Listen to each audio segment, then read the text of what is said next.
Hey guys, welcome to our YouTube channel Right Way. यहाँ आपको कम समय में किसी भी एग्ज़ाम को कैसे क्लियर किया जाए यह बताया जाएगा और साथ ही एक राइट स्ट्रेटजी के साथ आपको यह भी समझाया जाएगा कि आप किसी भी एग्ज़ाम को कैसे कम समय में क्लियर कर सकते हैं। हमारे इस YouTube चैनल में कुछ ऐसे टॉपिकों को कवर किया जाएगा जिसे आप हमेशा अपने क्वेश्चन पेपर में देखते। आज के हमारे इस वीडियो में कुछ ऐसे वर्ड्स के बारे में हम लोग डिस्कशन करेंगे जो हमेशा एग्ज़ाम में पूछे जाते हैं और जिनका प्रोनाउंसिएशन तो एक जैसा होता है परंतु उनका मीनिंग हमें बहुत अलग अलग देखने को मिलता है। तो चलिए हम लोग देखते हैं वह वर्ड क्या है। पहला जो वर्ड है वो है एक्सेप्ट। इसका दोनों आप देख सकते हैं, दोनों वर्ड का प्रोनाउंसिएशन तो बिल्कुल एक जैसा है पर दोनों का मीनिंग बहुत ही अलग है। जो पहला वर्ड है वो है ACCEPT, एक्सेप्ट। एक्सेप्ट इसका मतलब होता है टू रिसीव अ थिंग्स या स्वीकार करना। और जो दूसरा शब्द है वो है EXCEPT, इसका मतलब होता है लिविंग अपार्ट और एक्सक्लूडिंग। इसका मतलब होता है के अलावा। आप देख सकते हैं दोनों वर्डों का तो प्रोनाउंसिएशन बिल्कुल एक जैसा है पर इनका अंतर बहुत है।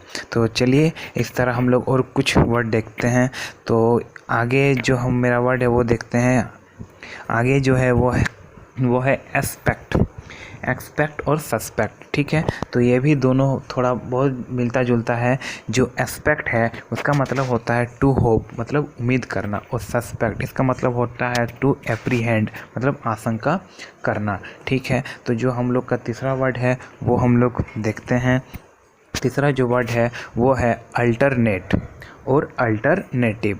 अल्टरनेट का मतलब होता है वन आफ्टर एनदर, मतलब एक छोड़कर एक, ठीक है। जिसको हम लोग ऐसे समझ सकते हैं जैसे हम लोग एग्ज़ाम हॉल में बैठते हैं तो हम लोग का सीटिंग अरेंजमेंट किस तरह का होता है, एक बेंच में एक बच्चा, उसके बाद एक छोड़ के एक, उसी तरह हम लोग इसको याद करके रख सकते हैं, एक छोड़कर एक, अल्टरनेट। और जो दूसरा शब्द है वो है अल्टरनेटिव, अवेलेबल, इंसर्ट या सब्स्टिट्यूट, जिसका मतलब होता है विकल्प। जैसे हम लोग के क्वेश्चन पेपर में एक क्वेश्चन के 4 विकल्प दिए होते हैं और जो सही होता है उसको हम लोग को सही करना होता है।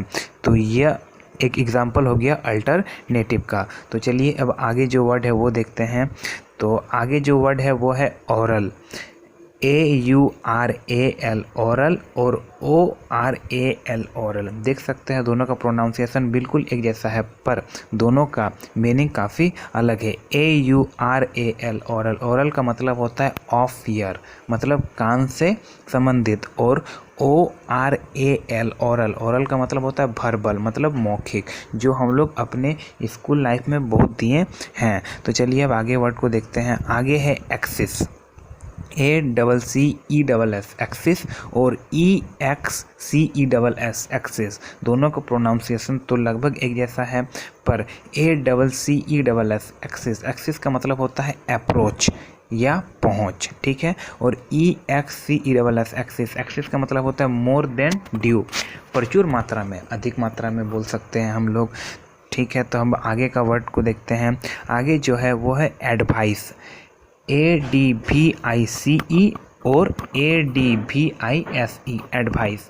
देख सकते हैं दोनों में सिर्फ C और S का अंतर हम लोग को देखने को मिल रहा है। ADVICE एडवाइस मतलब होता है एन ओपिनियन, मतलब सलाह, ठीक है। ADVICE को हम लोग एक नाउन की तरह यूज़ करेंगे, जबकि ADVISE advice to offer an opinion, मतलब सलाह देना, किसी को सलाह देना, इसको हम लोग वर्ब की तरह याद करेंगे। इसको याद करने का एक आसान तरीका ये भी है कि जो पहले एडवाइस है उसमें C है और जो दूसरे नंबर में एडवाइस है उसमें S है।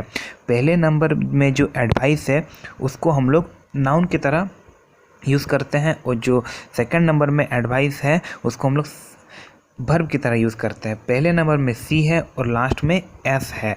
जैसे हम लोग जानते हैं पार्ट्स ऑफ स्पीच में पहले नाउन आता है फिर वर्ब आता है, और अल्फ़ाबेट में भी ठीक उसी तरह पहले C आता है और फिर एस आता है। तो उसी तरह हम लोग मिला सकते हैं सी नाउन के साथ और एस वर्ब के साथ। ठीक है, तो चलिए अब आगे जो वर्ड है वो सब देखते हैं। आगे का वर्ड है अपोजिट और अपोजिट।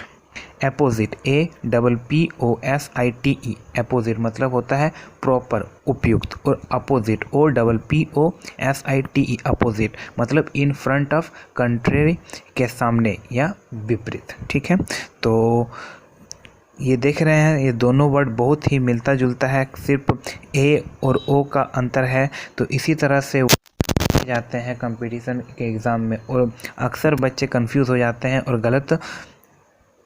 गलत करके आते हैं। तो चलिए अब आगे के वर्ड को देखते हैं क्या है। आगे जो वर्ड है वो है एमेंड और एमेंड। ठीक है, AMEND एमेंड। एमेंड मतलब होता है टू इम्प्रूव, मतलब संशोधन करना। अगर आप किसी भी फील्ड में हैं तो आप धीरे धीरे अपने आप को इम्प्रूव कर ही रहे हैं उस फील्ड में, तो वही एक एग्जांपल हो गया एमेंड का। आप इसी तरह से सेंटेंस बना के या अपने आप रिलेटेड करके किसी भी तरह करके ये सब याद करके रख सकते हैं, क्योंकि ये सब बहुत ही इम्पोर्टेंट वर्ड मीनिंग है जो हमेशा आपको देखने को मिलेगा क्वेश्चन शीट में। ठीक है, और जो दूसरा है वो है EMEND इमेंड मतलब टू रिमूव द मिस्टेक्स, अशुद्धियाँ निकालना, गलतियाँ निकालना। ठीक है, ये बोल सकते हैं हम लोग। चलिए अब जो 9 नंबर में जो वर्ड है वो हम देखते हैं। 9 नंबर में जो वर्ड है वो है कैरियर।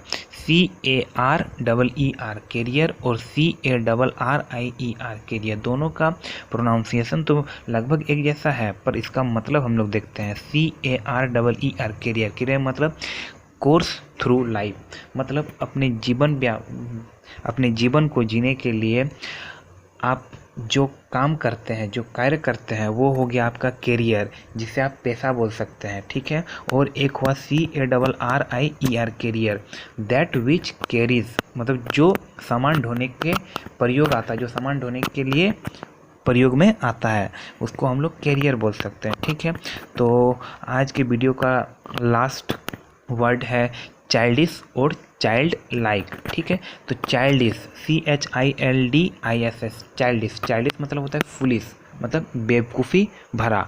ठीक है, और child like CHILDLIKE child like मतलब हो गया इनोसेंट, मासूम। ठीक है, तो इस तरह आप देख सकते हैं सभी वर्डों को। और इस वीडियो को ख़त्म करते हुए एक क्वेश्चन हम आपको देना चाहते हैं, जो है कि PRAY और PREY में क्या अंतर है। यह अंतर आप बताइएगा कमेंट बॉक्स में। अगर नहीं सकिएगा तो फिर मैं बताऊंगा। तो आज के वीडियो के लिए बस इतना ही। दूसरे वीडियो